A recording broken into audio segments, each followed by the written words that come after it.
department. Okay, so first of all, I want to thank you for having us in to talk to you about the bond issue and the building of new facilities in the school district. It's a critical issue right now, and we're trying to get information out to everybody. Just out of curiosity, how many of you have heard now that there will be a June 24th bond election?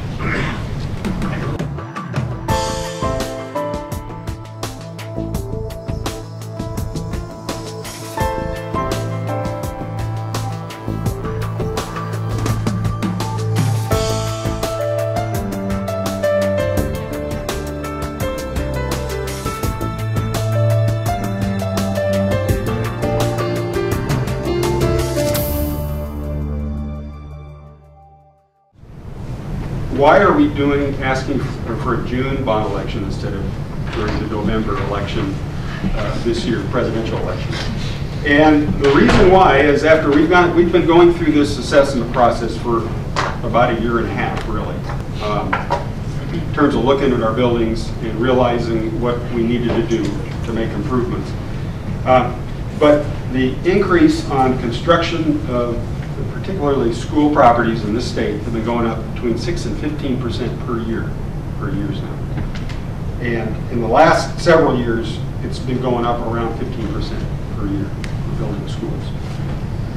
If we wait, if this bond is passed in June instead of in November, the school district, us, we would recognize a savings of $1.5 million just because of that construction inflation. And if this bond passed in June instead of November, we would be able to get students into new buildings by the beginning of the school year in 2010. August of 2010 is the projected time of completion.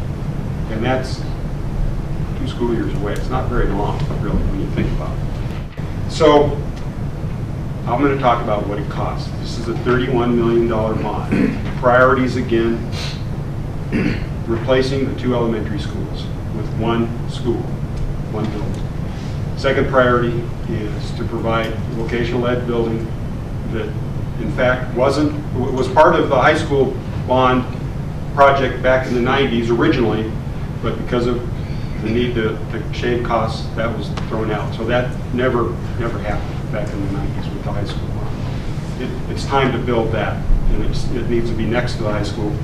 The third priority is replacing the middle school, which was built in 1962, and it has a lot of the same problems that the 2 elementary schools do in terms of code issues, accessibility for folks in wheelchairs and other issues like that.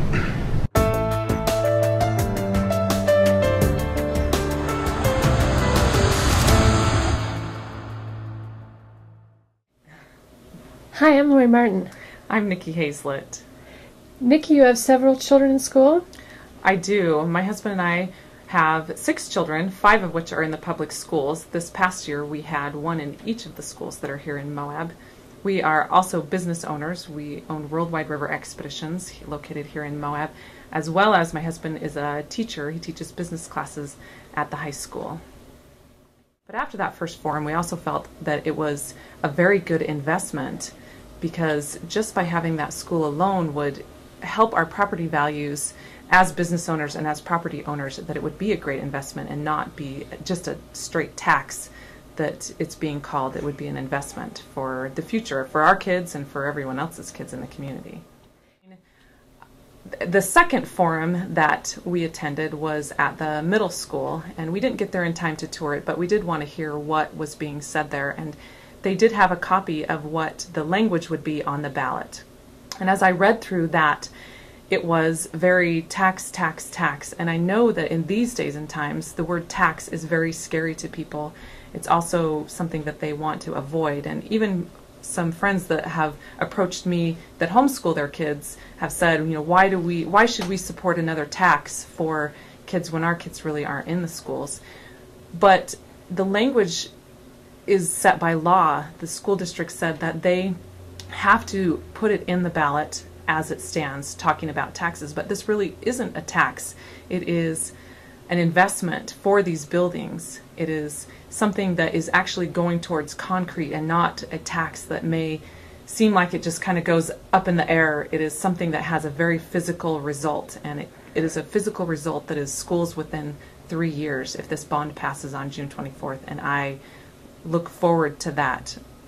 3 years having a new school is phenomenal.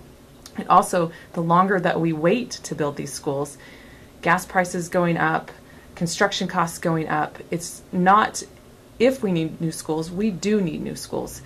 It's when, and we need them now, because if we wait, the longer we wait, the more expensive that it gets, and it's not going to get less expensive as we go. We just need to do it now. Hi, I'm Lori Martin. Hi, Rob I'm a Welch. resident. Good to meet you. You also. I'm Brad Peak. Good to meet you. Rob Welch, maintenance supervisor for the district. I started to work for the district as an electrician, and my predecessor, when he left, I became the maintenance supervisor. And So you really know these schools.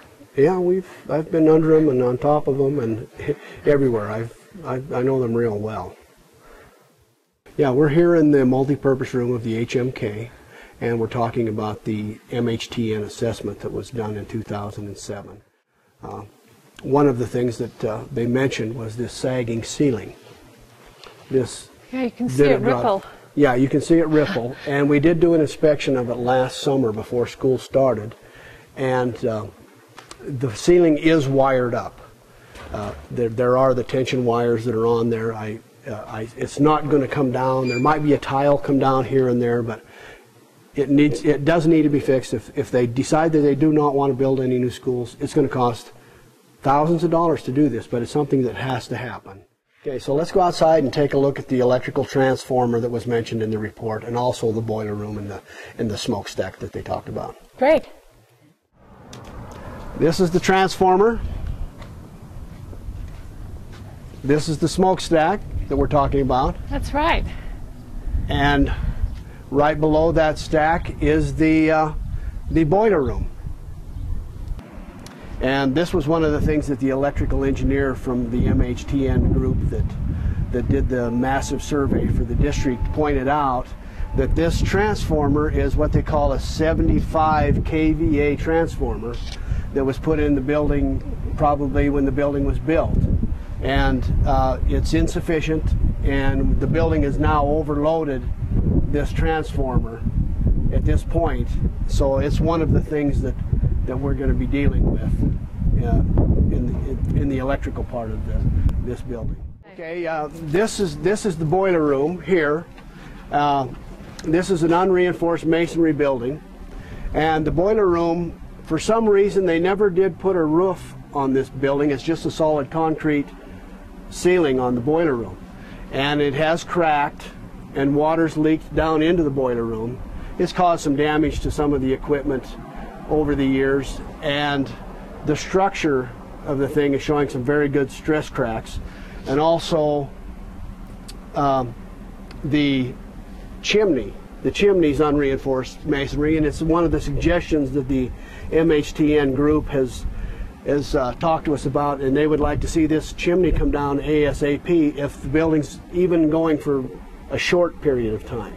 Right. So, and it will cost a lot of money for that to happen, but this is one of the deficiencies in the structure of the building. And this kind of cracking due to age is just typical of unreinforced masonry. It is typical of unreinforced masonry, you know, and there's over time and like say the weather and right. settlement and things have caused some of this cracking. And the codes were different when this school was built. Definitely. The codes, this building was built to code at the time, but in 1955 the codes have changed probably 10 times since then.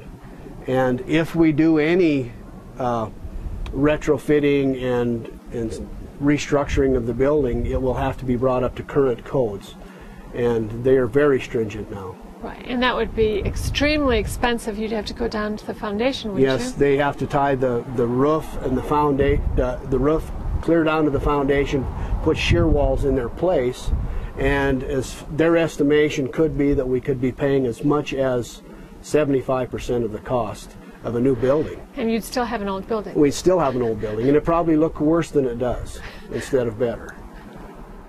Let's take a look at the boiler room. Good. And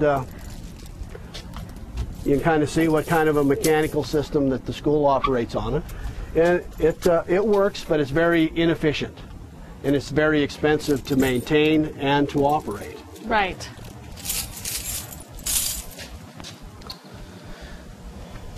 Okay. Okay, do you have enough light? Yep. Okay. This boiler is a steam boiler, and it supplies all the steam to heat the complete building. The steam boiler works. We have to maintain it a lot. There's a lot of times that we have troubles with it, but it does work. But it's very expensive to run. The support system for the boiler, all of the mechanical fans, steam traps, pneumatic valves that operate this system are all old. The air handler system, they're all old. All of these things are problematic, and they're very expensive to fix. They have just little tiny half-inch steam valves that supply just a small radiator. Just the steam kit, repair kit for that thing is like $75. Wow. And sometimes they won't make it through a complete system, a season I should say, not system, but season. Right. And they're problematic all through, and then you lose a lot of steam, and energy goes just out at the roof. So utility bills are really high. Yeah, utility bills run real high, and another problem with this type of a system is if this boiler goes down, the whole building's completely out of heat. Oh my gosh. And so we try to stay on top of it, you know, and do the things that it takes to maintain it and keep it up. But So it's as you can constant see, vigilance. it's getting old, and but it does operate, and but our piping is really bad, and piping is very expensive to do. You can't do it in a plastic pipe or any of these new tech pipe because you're talking steam. Steam is 212. It probably needs 225 degrees out of this boiler. Oh my goodness. And so it has to be steel piping. That makes sense. And it has to be not galvanized pipe. It has to be black pipe because the federal regulation tells you have to run black pipe for steam. And therefore, when it does start to corrode, it can go fast if it gets out of control. So there's chemicals and all kinds of things that you have to keep up into these boilers.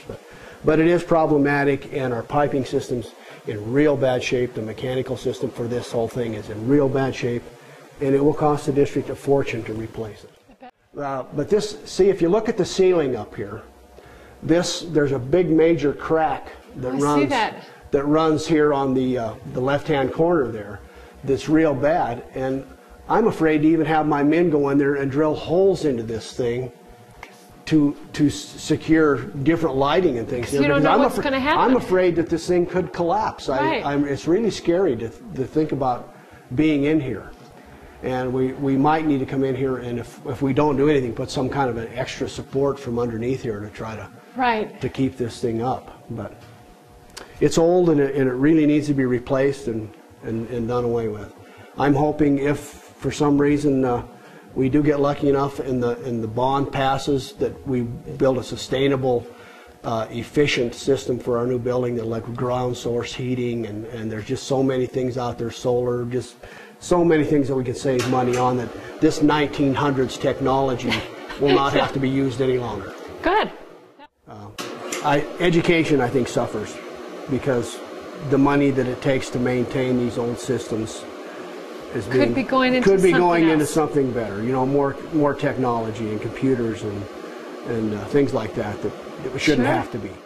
And the reinforcement from the rebar, as I'm sure the integrity has been sacrificed over the years. Right. And it's like you say, I don't really feel comfortable with it.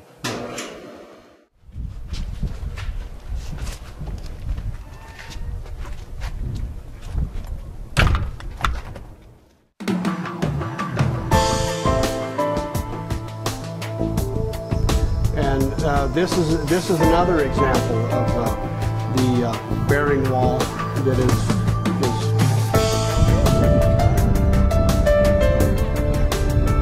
It sure is.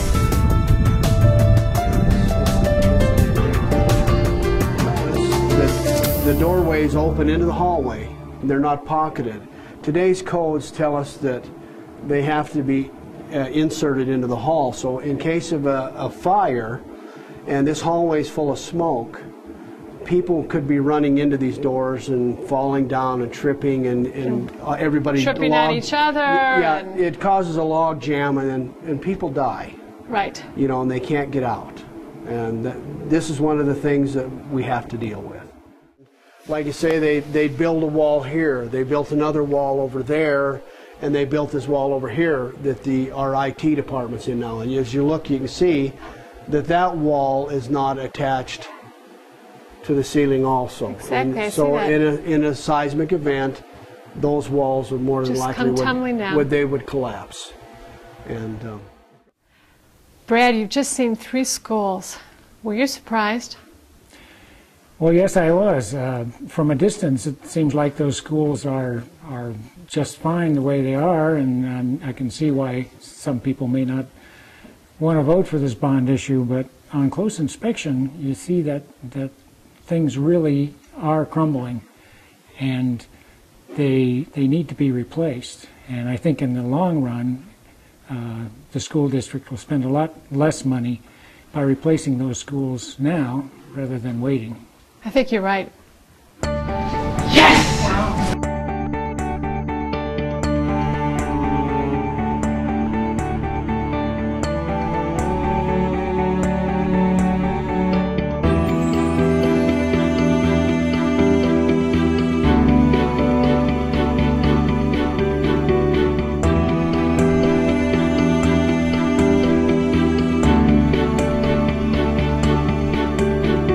I do implore anyone to go to the Grand County Schools website, thegrandschools.org, and click on the link, and it will take you directly to the needs assessment, and it explains everything in detail. The things that we went through today is just a fraction of the needs and problems that we have in the district, and this will help everyone to understand what this is all about.